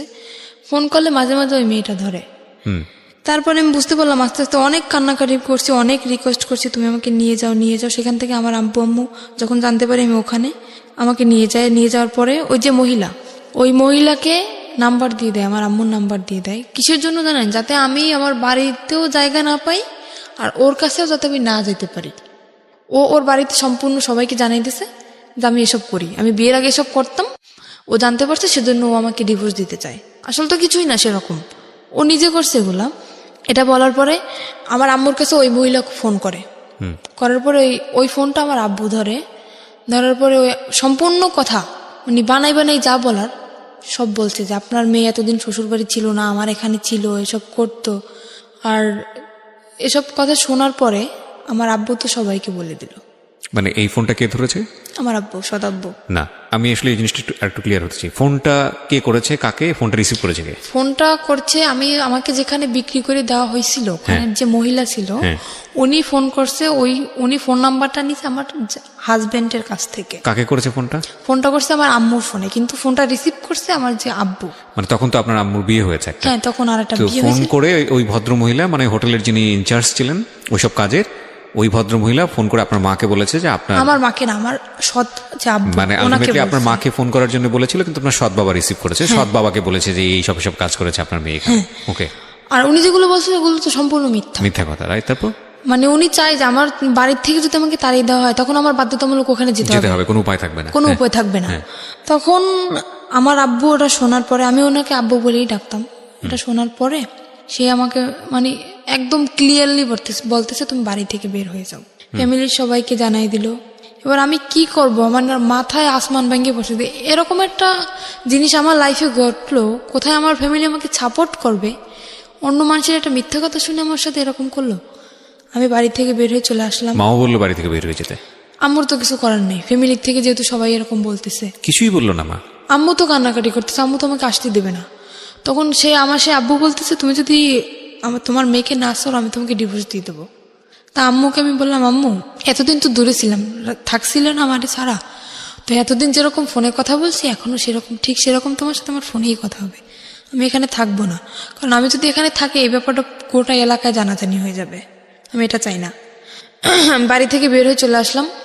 বাড়ি থেকে বের হয়ে চলে আসে আমার যে ওই ফুপুর কাছে ছিলাম ঢাকায়, ওখানে আবার আসলাম। আসার পরে ওনার কাছে 15 দিন থাকার পরে ওখানে কোনো চাকরি বাকরি হইতেছে না, কারণ যেহেতু বাড়ি থেকে একদম বের হয়ে চলে আসছি, বাড়ি তো আর যাবো না, চাকরি বাকরি কিছু তো একটা করা লাগবে। ওখানে কোনো চাকরির ম্যানেজ হইতেছে না। তারপর আমার আম্মু কথা বললো, আমার যে আন্টি এখন বর্তমানে ঢাকায় আছে, ওনার সাথে আমার আম্মু কথা বললো যে দেখ, আমি আম্মুকে সবই বলছি যে আম্মু যেটা তোমরা শুনছো সেটা সম্পূর্ণ মিথ্যা, তুমি আমার কাছ থেকে শোনো। আম্মু শোনার পরে আর আম্মু আমাকে অনেক বিশ্বাস করে, আর আমি আম্মুর সাথে কখনোই মিথ্যা কথা বলি না। ওই বিয়ে হওয়ার পরে যেটা বলছি, কিন্তু এখন আর বলি না। তাও তো বলছি হাজবেন্ডের জন্য। আম্মুকে বলার পর আম্মু বলছে আচ্ছা ঠিক আছে আমি দেখতেছি। তো আম্মু সেখান থেকে আমার আন্টির সাথে কথা বলে, আন্টির সাথে কথা বলার পরে আন্টি বললো ঠিক আছে আমার কাছে আসো। ঈদের 3 মাস আগে বলতেছে ঠিক আছে আমার কাছে আসো তুমি। আসলাম, সেখানে আসার পরে ট্রেনিং করলাম। ওই যে আপনার এখন যে নার্সিং ট্রেনিং জবটা করতেছি নার্সিংয়ে, সেখানে ট্রেনিং করলাম। করার পরে তারপরে আবার অসুস্থ হয়ে গেলাম।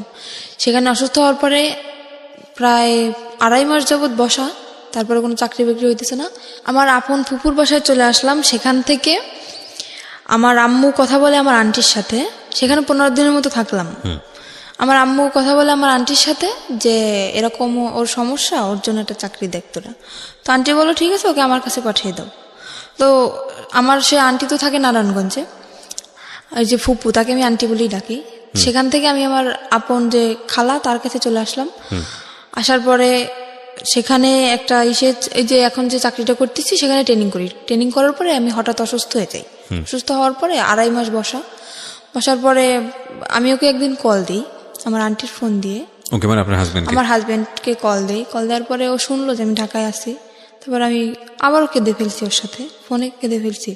তো তখন আমাকে বলতেছে কি, ওই মেয়েটা এখন নেই, তুমি কি এখন আসবা? আমাকে আবারও যেতে বলতেছে যে তুমি কি আমার সাথে সিনেমা করতেছো? বলতেছে কেন? তুমি দীর্ঘ 6টা মাস যাবো তুমি আমার সাথে কোনো যোগাযোগ রাখো নাই। ওই যে চলে গেছো, তারপরে কত কান্নাকাটি আমি করছি, তুমি আমাকে তো নিয়ে যাওই নাই, আর তুমি নিজেও আসো নাই, এখন আমাকে যেতে বলতেছো। তুমি কি আমার আবার জীবনটা নষ্ট করতে চাও? তারপরে মাঝে হয়েছে কি, আমি একটা দেখাই, কবিরাজ দেখাই, উনি আমাকে একটা মান্দুলি দেওয়ার পরে সেখান থেকে আমি একটু ওকে কিছুটা বলতে পারছি এখন।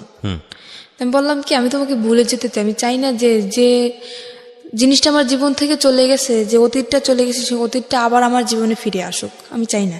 তোমার যদি মনে চায়, আমার সাথে যদি বোঝো যে না শারমিন সত্যি আমাকে ভালোবাসতো, যদি আমার সাথে কথা বলতে মন চায়, মাঝে মাঝে তুমি শুধু আমার সাথে একটু কথা বলো, আমার একটাই রিকোয়েস্ট, আমি তোমার কাছে আর যাইতে চাই না। তো এখনো মাঝে মাঝে ও আমাকে কল করে বলে যে তুমি আসো। তো তারপরে সেখান থেকে কথা হওয়ার পরে আর একদিন আমি আমার ওকে কল করছি, কল করার পরে ওর যে বউ ধরছে, সেখান থেকে কত মিথ্যে কথা ও বলতেছে আমার সাথে এখনো পর্যন্ত। আবার ওর বউ ধরার পরে আমার সাথে কথা বলে। মোটামুটি মেয়েটা খুব ভদ্র, আমাকে আপু বলে ডাকে। সে আমাকে বললো যে আপু, আপনি যদি আসতে চান আপনি আসতে পারেন, আপনার সম্পূর্ণ কাহিনী আমি শুনছি বাড়িতে আসার পরে, আপনি যদি এখন আসতে চান তা আসতে পারেন। বললাম কি না, আমি আসবো না, যেহেতু তুমি একটা মেয়ে অনেক মনে আশা নিয়েই বিয়েটা করছো, তো ওর সাথে সংসারটা করার চেষ্টা করো। ওকে আমি বুঝে সুঝে বললাম যে এরকম চলো, কি পছন্দ করে না সবকিছু আমি ওকে শিখিয়ে দিলাম। দেওয়ার পরে তারপরে আমাকে বলতেছে তুমি আসো। ওই মেয়েটাও বলতেছে, ও বলতেছে, কিন্তু কিসের আশায় বলতেছে সেটা আমি জানি না, মানে হয়তো মনের ভিতর অন্য কিছু। মানে এটা হচ্ছে আপনার এখনকার আমার ধারণা, এখনকার অবস্থা এটা হচ্ছে আপনার। হ্যাঁ। বর্তমানে আপনি কি করেন? বর্তমানে এখন আমি একটা জব করতেছি, নার্সিং জব। নার্সিং বলতে এটা কি ধরনের নার্সিং? মানে হোম সার্ভিস? হ্যাঁ, এটা হোম সার্ভিস। আচ্ছা, তো সেটা হচ্ছে বিভিন্ন পেশেন্ট যাদেরকে বাসায় সেবা দিতে হয়, কোন একটা কোম্পানির আন্ডারে থেকে আপনি এই কাজটা করছেন, সার্ভিসটা দিচ্ছেন, তাই কি? হ্যাঁ। ওকে। তো এখন আমি আরেকটা কথা জানাতে চাই যে আমার জীবনে যে ঘটনাটা ঘটছে, এরকম ঘটনা হয়তো কোনো মেয়ের জীবনে ঘটে নাই, আর যদি ঘটেও থাকে তাও খুব কম। না, এর চেয়েও ভয়াবহ ঘটনা ঘটে। আপনি জীবন গল্প শোনেন প্রতিনিয়ত? অবশ্যই শুনি। এর থেকে ভয়াবহ ঘটনা বলতে কি ঘটতে পারে? না, এর চেয়েও ভয়াবহ ভয়ঙ্করতম ঘটনা ঘটে, সেদিকে আমরা নাই বাজাই। কিন্তু আপনার জীবনে যেটা ঘটেছে সেটাই আপনার কাছে ভয়ঙ্কর, আমার জীবনে যেটা ঘটে সেটা আমার কাছে ভয়ঙ্কর। মানুষের ঘটনা মূল্যায়ন না করে আপনি আমাকে এটা বলেন, আপনার জীবনে আপনার হাজবেন্ড যেহেতু প্রথম মানুষ, সুতরাং বাছ বিচার করার কোনো সুযোগই আপনার জীবনে আসেনি। আপনি আরো যখন পরিণত বয়সে যাবেন, আরো যখন বিভিন্ন রকমের এক্সপিরিয়েন্স আপনার হবে, তখন আপনি বুঝতে পারবেন যে এই সময়টা আপনার জন্য কতটা ভুল ছিল, কতটা রিস্কি ছিল, কতটা বোকামি ছিল, যেটা আপনি এই বয়সে বসে সেটা বুঝতে পারবেন না। কিন্তু আমার একটু জানতে ইচ্ছে করছে, শুধু একটু না, খুবই জানতে ইচ্ছে করছে যে আপনি গল্পটা কেন আজকে রেডিওতে লাখ লাখ মানুষের সামনে বললেন, ইউটিউবে আপনার এই গল্পটা যাচ্ছে খুব ছোট করে, লাখ লাখ মানুষ আপনাকে দেখছে, আপনি স্বেচ্ছায় নিজেকে দেখার অনুমতি দিয়েছেন, তো এগুলো আপনি কেন বলতে গেলেন? এটা আমি বললাম যে একটা ছেলে কতটা নিচে নামলে এরকম একটা জঘন্য কাজ করতে পারে সেটা জানানোর জন্য, যে একটা ছেলে কেন এরকম করে, একটা মেয়ের সাথে কেন করে, তার অন্যায় কি? একটা মেয়ে একটা ছেলেকে বিয়ে করে সংসার করার জন্য, শুধু কি এটাই? শুধু এটাই? কিন্তু আমি তো অনেক কিছু দেখতে পাচ্ছি গল্পের মধ্যে, যে একটা মেয়ে কতটা বোকা হলে এতবার ভুল করার পরও একটা ছেলেকে, মানে এটা তো বোকামি না, এটা তো ভালোবাসা। এটা ভালোবাসা না, এটা বোকামি। আমি মনে করি এটা ভালোবাসা, এটা ভয়ঙ্করতম বোকামি। এর মাঝখানেও অনেক কিছু ঘটছে যেটা আমি বলতে চাই না। What ever the situation is, আপনি শেষ পর্যন্ত ছেলেটাকে লাভ করেন, আপনি স্টিল তাকে লাভ করেন, এটা আপনি অস্বীকার করতে পারবেন? মোটেই না। আর আমি যতদিন পর্যন্ত বাঁচবো ততদিনও আমার মনের ভিতরে থাকবে। এটা ডাহা মিথ্যা কথা। মোটেই না। আপনি আমার কথাগুলো একটু মনোযোগ দিয়ে শোনেন, তাহলে আপনি বুঝতে পারবেন, যেটা আপনি এখন বিশ্বাস করতে পারবেন না, but that will eventually true after the age. সেটা আপনার জীবনে সত্য। আমরা যখন কাউকে লাভ করি, হ্যাঁ, আমি সরি যে আমি আপনাকে কষ্ট দিচ্ছি, কিন্তু এটাই সত্য। আমরা যখন কাউকে লাভ করি বা কাউকে যখন ভালোবেসে ফেলি, তখন ওই মানুষটা ছাড়া আমাদের জীবন চলবে না, এটাই আমরা মনে করি। বাট এটা যে চরমতম মিথ্যা কথা এবং এটা যে আসলে সত্য না, এটা আমি এখন মনে করতেছি, জীবনটা কারোর জন্য কখনো থেমে থাকে না। না আপনি যে বললেন না যে একটু আগে যে আপনি তাকে ভালোবাসাটা আমার মনের ভিতরে থাকবে, আমি সেটা বলছি। থাকবে না আপনার ভালোবাসা? অবশ্যই থাকবে, ডেফিনেটলি থাকবে না। কিভাবে থাকবে না বলেন? এবং এটার অ্যান্সার আপনি এখন আমাকে মনে করে নেন যে আমি যেটা বলছি সেটা হচ্ছে, আমি যেটা বলছি সেটা মিথ্যা কথাই, কথা আপনি এটাই মনে করবেন। কিন্তু আপনি একটা সময় গিয়ে মনে করবেন যে না, আমি যেটা বলেছিলাম আজকের অনুষ্ঠানে ডকুমেন্টস থাকবে, তো আপনি দেখবেন আপনি যখন পরিণত বয়স, এই ইউটিউবে এটা থেকে যাবে, ইউটিউবে আপনি আরও 5 বছর পর 10 বছর পরে গিয়ে বলবেন যে কিবরিয়া ভাই এই কথাটা বলেছিল অনুষ্ঠানে এবং এটাই সত্য। আপনাকে আমি আরও 10 বছর পর ইনভাইট করবো এই অনুষ্ঠানে, আমি যদি করি, আমি আপনাকে ইনভাইট করবো, এবং আমার যে কথাটা ছিল যে এটা থাকবে না, শুধু ঘেন্নাটুকু থাকবে, ভালোবাসা থাকবে না, এবং এই ফিলটাই থাকবে আজ থেকে 5 বছর পর 10 বছর পরে। আমি যেটা বলতে চাচ্ছি যে আপনার ওই পরিণত বয়সটা নাই, ম্যাচুরিটিটা নাই। নইলে একটা মানুষ আপনাকে মৃত্যুর মুখে ঠেলে দিয়েছে, একটা মানুষ, নারীর সতীত্ব যেটা, এটা আমাদের সমাজে মনে করা হয় একটা নারীর সতীত্ব না থাকলে আর কিছুই নাই। আমাদের সমাজ, আমাদের সামাজিকতা এটাই, খুবই ভঙ্গুর একটা মানসিকতা, এবং সেই জায়গাটায় ফেলে দিয়েছে।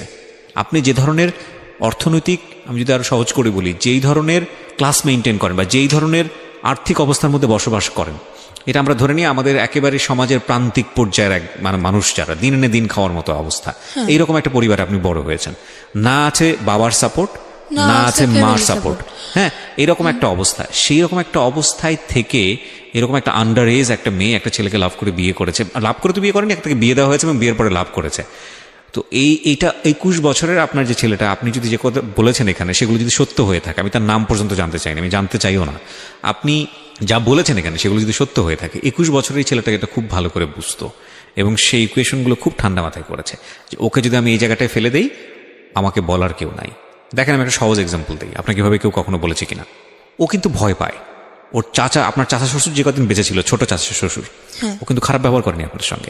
তার মানে ওর যদি কেউ গাইড করার থাকতো, ওকে যদি কেউ শাসন করার থাকতো, এবং আপনার ফ্যামিলিতে যদি এরকম গার্ডস থাকতো যে না আপনার বাবা ওর একদম মানে সহজ বাংলায় যেটা গ্রাম্য ভাষায় যেটা বলে টুটি ছিঁড়ে ফেলবে, এরকম যদি কোনো অন্যায় হয় তার মেয়ের প্রতি, ও জীবনও আপনাকে নিয়ে এতটা সাহস করতো না। অবশ্যই, রাইট? সো যেদিন আপনার ওকে শাসন করার মানুষটা মারা গেছে, সেই রাতের থেকেই কিন্তু ওর উলটপালট আচরণ শুরু হয়েছে। রাইট? তো এই জিনিসটাও খুব সুন্দর করে ইকুয়েশন করে করেছে, কোনটা যোগ করলে যোগ হবে, কোনটা বিয়োগ করলে বিয়োগ হবে।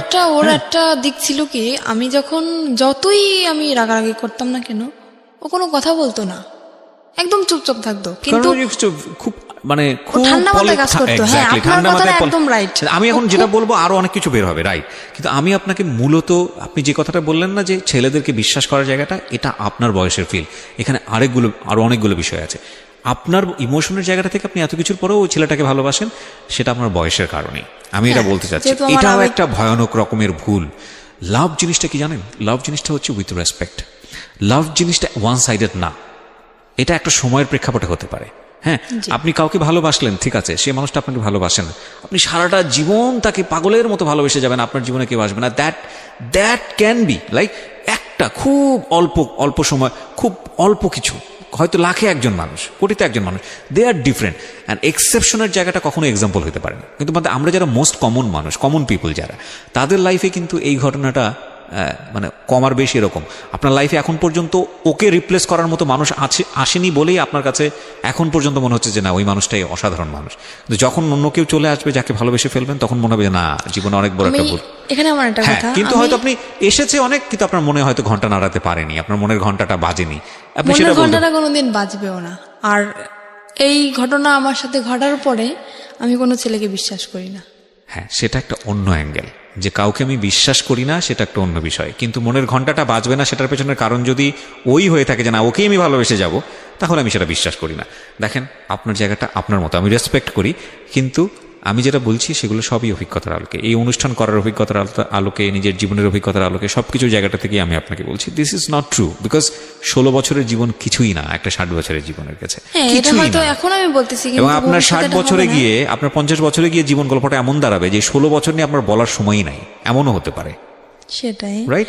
সো আমি আপনাকে জাস্ট একটা জিনিসই বলবো যে 16 বছরের টিনেজ যারা আছো, লাভ আসুক বা যেটাই হোক না কেন, যে ঘটনার প্রেক্ষাপটে আসুক না কেন, ওই মানুষটার যদি তোমার প্রতি কেয়ারিংটা না থাকে, ওই মানুষটার যদি তোমাকে নিয়ে ফিউচার প্ল্যান না থাকে, ওই মানুষটার যদি তোমার প্রতি রেসপেক্ট না থাকে, সম্মান বোধটুকু না থাকে, তাহলে তাকে নিয়ে বারবার ভাবো, ভালোবেসে যাও, কিন্তু তাকে নিয়ে সংসার করার স্বপ্ন দেখো না, তাকে নিয়ে অন্তত জীবনের সামনের দিকে স্টেপ নেওয়ার স্বপ্ন দেখো না। কারণ শুধু লাভ দিয়ে সংসার করা যায় না, শুধু প্রেম দিয়ে স্টেপ সামনের দিকে নেওয়া যায় না, কারণ ওই মানুষটাকে অন্যরকম মানুষ হতে হয়, সেখানে অনেক কিছুর হিসাব নিকাশ ব্যাপার থাকে। এই কথাগুলো এত বেশি কমন এবং এত বেশি আমি বলেছি জীবন গল্পে, আমি জানি না মানে অনেকে হয়তো শুনতে শুনতে মুখস্থ হয়ে গেছে আমার এই কথাগুলো। তো আমি আপনাকে বলবো যে আপনি যেহেতু রাইট নাও একটা জব করেন, you are lucky in that sense, কিন্তু লেখাপড়াটা কন্টিনিউ করাটা উচিত। আপনি কি কোথাও হ্যাঁ, পড়ছেন? এখন আমি আবার লেখাপড়া শুরু করছি বলতে কি মানে এটা তো আমার রেগুলারলি ক্লাস করা সম্ভব না, তো আমার যেহেতু চাকরি করতে হয় আমি এখন উন্মুক্ত ভর্তি হয়েছি, প্রতি শুক্রবারে ক্লাস চলতেছে। আর এখন আমি যেটা চাই আমার দিক থেকে যে আমার অতীত যেটা গেছে অতীতই ওটা থাক, আমি চাই সামনের দিকে আগাতে, কারণ আমার ছোটবেলা থেকে যে স্বপ্নটা ছিল সেই স্বপ্নটা আমি আবার পূরণ করতে চাই। কি স্বপ্ন ছিল? আমার ছোটবেলা থেকে স্বপ্ন ছিল আমি একটা পুলিশের চাকরি করব, বিউটিফুল। সেটা আমি আবার এগিয়ে যেতে চাই। আর মাঝখানে হয়তো 2টা বছরে আমার জীবনে অনেক কিছু ঘটে গেছে, সেগুলো আমি মনে রাখতে চাই না। আর এর পিছনে আমি একটা মানুষের সাপোর্ট পাইছি, আমি একটা কথা বলতে পারি, একটা মানুষের সাপোর্ট আমি সব সময়ের জন্য পাইছি। পৃথিবীতে যদি আপন বলতে কেউ থাকে সে হচ্ছে মা, তাছাড়া কিন্তু আমি কারোর সাপোর্টই পাইনি। আর আমি আমার আম্মুকে বলি যে আমার আম্মু যেহেতু এখন অন্যের ঘরে, আমার আম্মুকে বলি আমি আম্মু সারা জীবন সুখে থাক, আমার খোঁজ নেওয়ার দরকার নেই, কিন্তু আমার আম্মু সারা জীবন সুখে থাক, আমি এটাই চাই। আমার আম্মু আমাকে অনেক অনেক সাপোর্ট করছে। আজকে এই যে এখন আবার কন্টিনিউ লেখাপড়াটা আবার চালাইতেছি। আপনি ওপেন ইউনিভার্সিটিতে পড়ছেন এখন, উন্মুক্ত বিশ্ববিদ্যালয়ে পড়ছেন? হ্যাঁ। আচ্ছা, উন্মুক্ত বিশ্ববিদ্যালয়ে আপনি কি দেবেন? এসএসসি দেবেন? জি না, আমি তো এখন 9-এ ভর্তি হয়েছি। আবার 9-এ ভর্তি, ওখান থেকে তো এসএসসি দেবেন? হ্যাঁ, ওখান থেকে এসএসসি দেবেন, এবং পাশাপাশি আপনি একটা জবও করছেন মোটামুটি একটা হ্যান্ডসাম স্যালারিতে। আপনার জবের ধরনটা আমি নাইবা এখানে এক্সপোজ করলাম, সেটা হয়তো আপনার কাজের ক্ষেত্রে একটু সমস্যা হতে পারে, but it's a different case.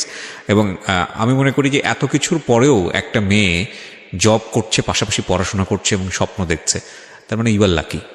আপনি বললেন না একটু আগে যে আপনার চেয়েও কষ্টের জীবন গল্প থাকে কিনা, আপনার চেয়েও ভয়ঙ্করতম কষ্টের জীবন গল্প থাকে, এবং কেউ কেউ হয়তো এই স্টেজে এসে শেষ হয়ে যায়, কেউ কেউ হয়তো হোটেলের ওই শিকলটা খুলতে পারে না, সেখানেই সারাটা জীবন শেষ হয়ে যায়। হ্যাঁ, কেউ কেউ হয়তো ওই যে ইঁদুর মারা বিষ যেটা আপনি খেয়েছিলেন ওখানেই হয়তো জীবনটা শেষ হয়ে যায়। সুতরাং আপনি লাকি যে অনেক অনেক দিক থেকে আপনি সার্ভাইভ করে সামনের দিকে এগিয়ে গেছেন, এবং আমি মনে করি আপনি যেটা স্বপ্ন দেখেন সেটা ভবিষ্যতে আপনার কাছে হয়তো আসবে। তবে আপনার জীবনের সবচেয়ে ভয়ঙ্করতম জায়গা যেটা আপনার সঙ্গে এখনো স্টে করে, সেটা হচ্ছে আপনি এখনো, যদি আপনার কথা সত্যি হয় তাহলে আমি তাকে এভাবেই বলতে চাই, স্টুপিডটাকে আপনি এখন লাভ করেন। দ্যাট ইজ দ্য বিগেস্ট মানে ভয়ের জায়গা আর কি। সো প্রিয় শ্রোতা, থ্যাংক ইউ সো মাচ। যারা আজকে এই অনুষ্ঠানটা শুনলেন তাদেরকে আমি ধন্যবাদ জানাতে চাই, এবং একই সাথে ধন্যবাদ জানাতে চাই যারা এই অনুষ্ঠানটা নিয়মিত শোনেন। আমি সব বেলায় এসে শেষ করতে চাই, একেবারে শেষের দিকে যে কথাটা বলতে চাই, প্রত্যেকটা স্টোরি কোনো না কোনো মেসেজ আমাদেরকে দেয়। আজকে 16 বছরের এই সাথী যে গল্পটা নিয়ে আমাদের এখানে উপস্থাপন করলেন, আমরা বিশ্বাস করি প্রথম ভুলটা করেছিলেন তার মা। ওই বয়সে যদি তাকে বিয়েটা না দিতেন তাহলে আজকে সাথীর গল্পটা এরকম হতো না। একটু সাপোর্ট করলে হয়তো সাথীর যে স্বপ্নটা ছিল, যেটা এখনও সে দেখতে চায় যে বাংলাদেশ পুলিশ এসে কাজ করতে চায়, সেই স্বপ্নটা হয়তো তার পূরণ করাটা খুব সহজ হতো। তবুও যে কথাটা বলেই শেষ করব সেটা হলো, স্বপ্নবিহীন মানুষ থাকতে পারে না, প্রত্যেকটা মানুষ পাস করে তার স্বপ্ন নিয়ে। তো সেই জায়গাটি থেকে সাথী যেহেতু স্বপ্ন দেখে, সুতরাং সাথীর ভবিষ্যৎ সুন্দর হোক সেই শুভকামনা দিয়ে শেষ করছি। থ্যাংক ইউ সো মাচ আমাদের সঙ্গে থাকার জন্য।